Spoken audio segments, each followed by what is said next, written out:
Hello everyone, ಇವತ್ತು ನಾವು KSET net ಎಕ್ಸಾಮಲ್ಲಿ ಕೇಳಬಹುದಾದಂತಹ ಹೈಪೋಥಿಸಿಸ್ ಅನ್ನುವಂತಹ ಟಾಪಿಕ್ ಬಗ್ಗೆ ತಿಳ್ಕೊಳ್ತಾ ಹೋಗೋಣ. Hypothesis is an assumption based on some evidence ಇರಬೇಕು. ಅಲ್ಲಿ ಹೈಪೋಥಿಸಿಸ್ ಅನ್ನುವಂಥದ್ದು ಒಂದು ಪ್ರೆಡಿಕ್ಷನ್, ಅದು ಒಂದು ಕಲ್ಪನೆ. It is the possible relationship between research problem and research problems answer. Research problem for example ನಾವು ಏನು ತಗೊಳ್ಳೋಣ? What are the effects of social media usage on the mental health of teenagers. ಇನ್ನೊಮ್ಮೆ ಹೇಳ್ತೀನಿ ನಾನು, research ಪ್ರಾಬ್ಲಮನ್ನು ಒಂದನ್ನು ತಗೊಳ್ಳೋಣ ನಾವು. ಏನು ಅಂತ ಅಂದರೆ research problem, what are the effects of social media usage on the mental health of teenager. Social media ಅನ್ನುವಂಥದ್ದು ಟೀನೇಜರ್ಸ್ನ ಮೆಂಟಲ್ ಹೆಲ್ತ್ನ ಮೇಲೆ ಏನು ಪರಿಣಾಮವನ್ನು ಬೀರುತ್ತೋ ಇಲ್ವೋ ಅನ್ನೋವಂಥದ್ದು ನಮ್ಮ ರಿಸರ್ಚ್ ಪ್ರಾಬ್ಲಮ್ ಅಂತ ಅಂದ್ಕೊಳ್ಳೋಣ. ಈ ರಿಸರ್ಚ್ ಪ್ರಾಬ್ಲಮನ್ನು ಸಾಲ್ವ್ ಮಾಡಬೇಕು ಅಂತ ಅಂದರೆ ನಾವು ಕೆಲವೊಂದು ಹೈಪೋಥಿಸಿಸನ್ನು ರೆಡಿ ಮಾಡ್ಕೋಬೇಕು. ಫಾರ್ ಎಕ್ಸಾಂಪಲ್, ನಾವು ಹೈಪೋಥಿಸಿಸನ್ನು ರೆಡಿ ಮಾಡ್ಕೊಳ್ತಾ ಹೋದರೆ ಡಿಪ್ರೆಷನ್, ನಾವು ಸೋಷಿಯಲ್ ಮೀಡಿಯಾದಲ್ಲಿ ಜಾಸ್ತಿ ಟೈಮನ್ನು ಸ್ಪೆಂಡ್ ಮಾಡ್ತಾ ಡಿಪ್ರೆಷನ್ ಕ್ರಿಯೇಟ್ ಆಗುತ್ತೆ, ಆ ಮೂಲಕ ಫ್ರಸ್ಟ್ರೇಷನ್ ಆಗುತ್ತೆ, ಹಾಗಾಗಿ ಮೆಂಟಲ್ ಹೆಲ್ತ್ ಹಾಳಾಗುತ್ತೆ ಅಂತ ಒಂದು ಹೈಪೋಥಿಸಿಸನ್ನು ರೆಡಿ ಮಾಡ್ಕೋಬೋದು. ಇನ್ನೊಂದೇನು ಹೈಪೋಥಿಸಿಸು? ಆ್ಯಂಗ್ಸೈಟಿಯನ್ನು ಕ್ರಿಯೇಟ್ ಮಾಡುತ್ತೆ, ಫಿಯರನ್ನು ಕ್ರಿಯೇಟ್ ಮಾಡುತ್ತೆ, ಆ ಮೂಲಕ ಗ್ರೀಫು, ಗಿಲ್ಟ್, ಆ್ಯಂಗರ್ ಸ್ಟಾರ್ಟ್ ಆಗುತ್ತೆ ಟೀನೇಜರ್ಸಲ್ಲಿ.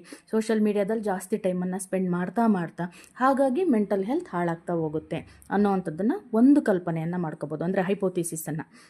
ಇನ್ನೊಂದೇನು? ಜಾಸ್ತಿ ಸೋಷಿಯಲ್ ಮೀಡಿಯಾದಲ್ಲಿ ಟೈಮನ್ನು ಸ್ಪೆಂಡ್ ಮಾಡ್ತಾ they are not getting enough sleep, ಸರಿಯಾಗಿ ನಿದ್ದೆ ಮಾಡೋದಿಲ್ಲ, ಜಾಸ್ತಿ ಟೈಮನ್ನು ಸೋಷಿಯಲ್ ಮೀಡಿಯಾದಲ್ಲೇ ಏನು ಮಾಡ್ತಾರೆ, ಟೈಮ್ ಸ್ಪೆಂಡ್ ಮಾಡ್ತಾ ಹೋಗ್ತಾರೆ, ಆ ಮೂಲಕ ಐಸೋಲೇಷನನ್ನು ಕ್ರಿಯೇಟ್ ಮಾಡ್ಕೊತಾರೆ, ಹಾಗಾಗಿ ಮೆಂಟಲ್ ಹೆಲ್ತ್ ಹಾಳಾಗುತ್ತೆ ಅಂತ ಹೇಳ್ಬೋದು. ಅಥವಾ ಇನ್ನೊಂದು ಹೈಪೋಥಿಸಿಸ್ ನಾವೇನು ಕ್ರಿಯೇಟ್ ಮಾಡ್ಕೋಬೋದು? ಸೋಷಿಯಲ್ ಮೀಡಿಯಾವನ್ನು ನೋಡ್ತಾ ನಮಗೆ ಐಸೋಲೇಷನ್ ಕ್ರಿಯೇಟ್ ಆಗುತ್ತೆ, ಒಂದೇ ಕಡೆ ಕೂತ್ಕೊಂಡ್ಬಿಡ್ತೀವಿ, ಆ ಮೂಲಕ ಏನಾಗುತ್ತೆ, ನಾವು ಫಿಸಿಕಲ್ ವರ್ಕನ್ನು ಮಾಡೋದೇ ಇಲ್ಲ, ಫಿಸಿಕಲ್ ಎಕ್ಸಸೈಸ್ ಆಗೋದೇ ಇಲ್ಲ, ಹಾಗಾಗಿ ಏನಾಗುತ್ತೆ, ನಮಗೆ ಮೆಂಟಲ್ ಹೆಲ್ತ್ ಹಾಳಾಗ್ತಾ ಹೋಗುತ್ತೆ. A sound mind in a sound body ಅನ್ನೋದನ್ನು ನೀವು ಕೇಳಿಸ್ಕೊಂಡಿರ್ಬೋದು.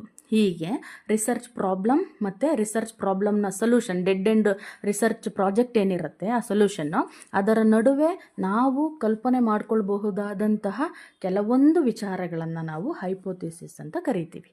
ಈ ಹೈಪೋಥಿಸಿಸ್ ಅನ್ನುವಂಥದ್ದು ಸುಮ್ಮನೆ ಕಲ್ಪನೆ ಮಾಡ್ಕೊಳ್ಳೋ ಅಂಥದ್ದಲ್ಲ, ಅದೊಂದು ಎಜುಕೇಟೆಡ್ ಪ್ರೆಡಿಕ್ಷನ್ ಆಗಿರುತ್ತೆ. ಎಜುಕೇಟೆಡ್ ಪ್ರೆಡಿಕ್ಷನ್ ಅಂತ ಅಂದರೆ ಏನು? ನಾವು ಅದನ್ನು ಪ್ರೆಡಿಕ್ಟ್ ಮಾಡ್ಕೊಳ್ಳಿಕ್ಕೆ ಒಂದು ಕಾರಣ ಇರುತ್ತೆ. ಫಾರ್ ಎಕ್ಸಾಂಪಲ್ಲು, ಮೆಂಟಲ್ ಹೆಲ್ತ್ ಹಾಳಾಗುತ್ತೆ ಅಂತ ನಾವು ಏನು ತೊಗೊಂಡ್ವಿ, ಸೋಷಿಯಲ್ ಮೀಡಿಯಾದಲ್ಲಿ ಟೈಮ್ ಯೂಸ್ ಮಾಡೋದ್ರಿಂದ ಅದು ಸ್ಟ್ರೆಸ್ಸನ್ನು ಕ್ರಿಯೇಟ್ ಮಾಡುತ್ತೆ, ಡಿಪ್ರೆಷನ್ ಕ್ರಿಯೇಟ್ ಮಾಡುತ್ತೆ, ಐಸೋಲೇಷನ್ ಕ್ರಿಯೇಟ್ ಮಾಡುತ್ತೆ ಅನ್ನುವಂತಹ ಎಜುಕೇಟೆಡ್ ಪ್ರೆಡಿಕ್ಷನ್ಗಳಿತ್ತು ನಮ್ಮ ಹತ್ರ, ಹಾಗಾಗಿ ಆ ಹೈಪೋಥಿಸಿಸನ್ನು ನಾವು ಕ್ರಿಯೇಟ್ ಮಾಡ್ಕೊಂಡ್ವಿ. ಇನ್ನೊಂದು ಬೆಸ್ಟ್ ಎಕ್ಸಾಂಪಲನ್ನು ತಗೊಳ್ತಾ ಹೋಗೋಣ.